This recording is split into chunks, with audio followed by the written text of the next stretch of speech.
my quarterback. In the pantheon of MVP candidates.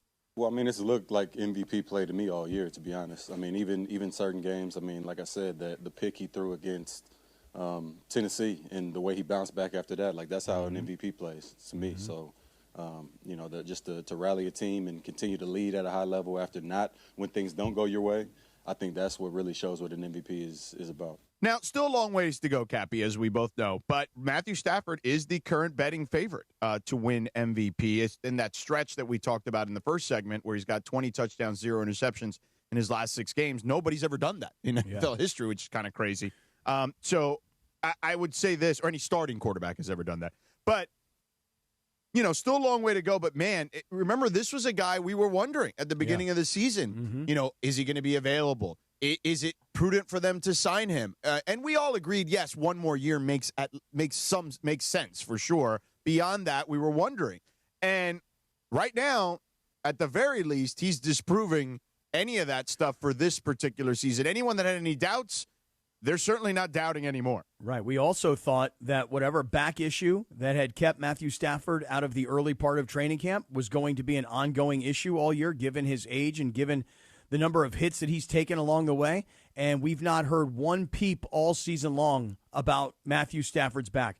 George, for me, and I'm sure, you know, as everybody who's watching the Rams, it's the same feeling I'm sure you guys all have. To me, it's the distribution of the football. Yeah. So, I mean, I hate to get like overly football-y here on you, but here goes. I mean, Davante Adams, and by the way, I'll call a quick timeout on Davante. Anybody have any injury information about what happened? You remember that one play where Puka had made a brilliant catch and run, but on the other side, it was Davante who tried to get off the ball and tried to get off the line of scrimmage and hurt his back. He like grabbed his lower back on his left side. So you got to keep an eye on that. He said that he could have gone back into the game, but there was no reason for it. So there was no reason. Yeah, so he was fine. He's okay. He could have gone back in. All right, Davante Adams, we know the kind of season that he's having. And by the way, listen, for those of us that really, really loved Cooper Kupp and hated to see Cooper Kupp go, I got news for you. The Rams know a whole lot better than we do about what Cooper Kupp's health status was and what his productivity might be. And then they looked at Davante Adams, who's actually a little bit older, but still much more productive. Puka, the performance that he had yesterday, and two plays in particular off screens where they got him the ball in space and he made brilliant moves and picked up first downs. But here's where things get real interesting, George. Colby Parkinson, Tyler Higbee, Terrence Ferguson, Davis Allen. They've got 4 tight ends dressed, and 4 tight ends continue to contribute and produce in the passing game. 2 of those tight ends scored touchdowns yesterday. And then what he does with, third receivers and running backs out of the backfield, the way Stafford distributes the football and gets so many different people involved. And when you don't really go 3, 4, 5 deep at wide receiver, but yet you've got 4 tight ends, that makes up for a lot of guys not playing wide receiver necessarily. Captain, and I don't mean to take anything away from Xavier Smith, by the way. Yeah, sorry about that. I stepped on you. I apologize. Yeah, that's all But right. I'd like to hear the dagger from J.B. Long to Parkinson yesterday. Matthews under center, corn to single back. Davis Allen motions from the right side. It is play action. Stafford ready to deal. He throws, no look, left side. Alone Parkinson. He can walk right in. Touchdown, Colby Parkinson. And Matthew Stafford sticks the dagger in San Francisco. 16 yards, his 4th passing touchdown. And the Rams will win 4 straight. And they're set up for Seattle, a showdown for first place in the NFC West.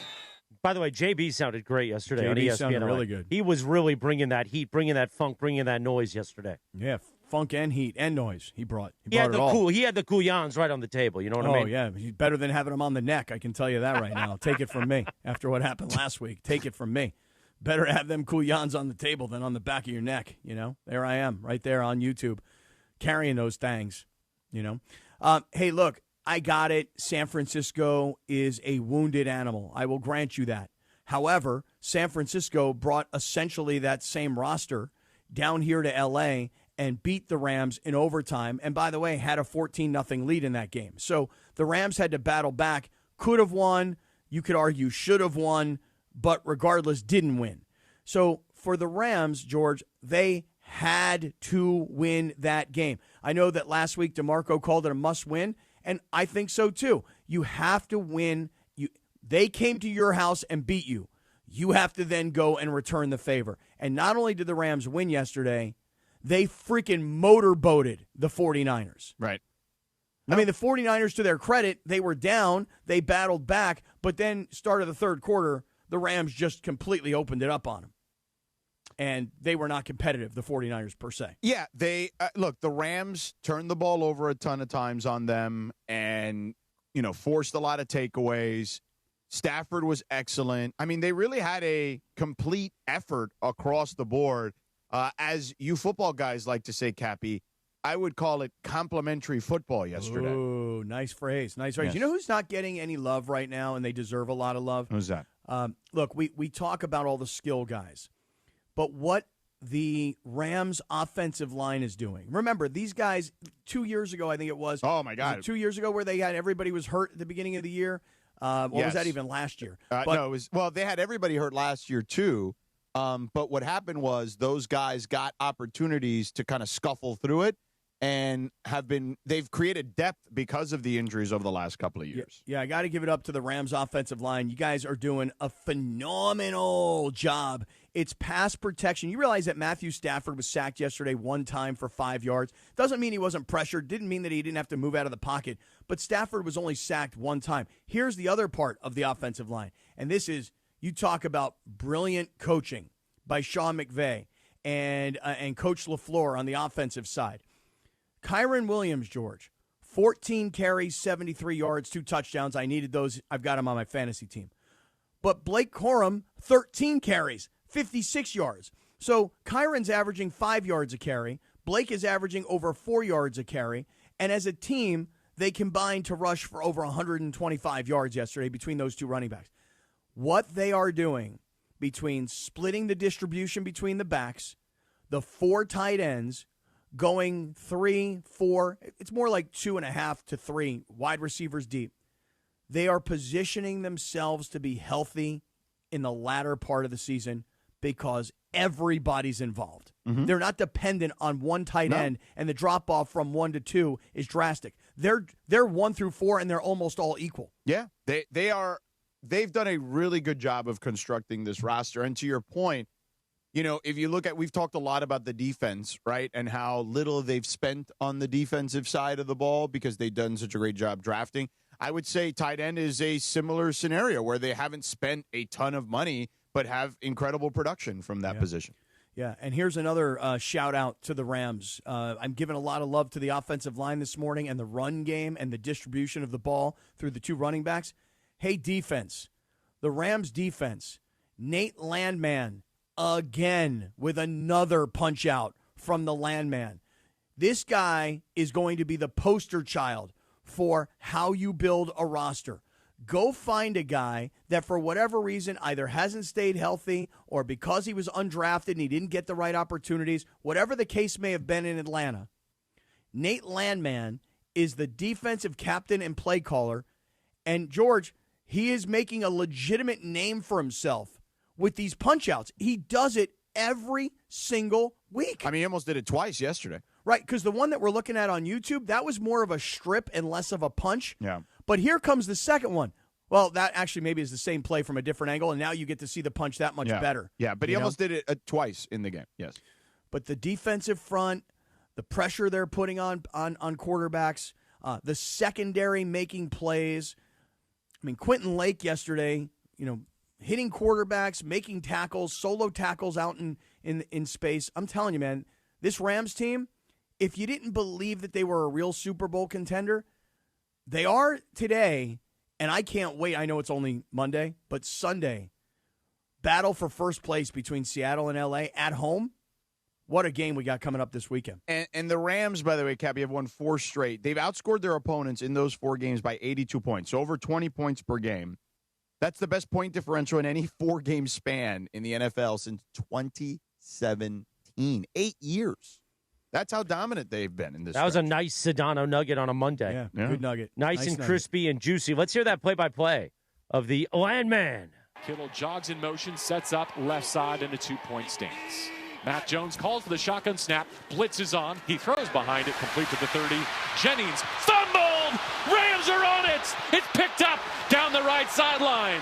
Cam Kitchens to the 40 with a takeaway. Jennings got the catch. The Rams made him pay. Jarred loose, separated from the football.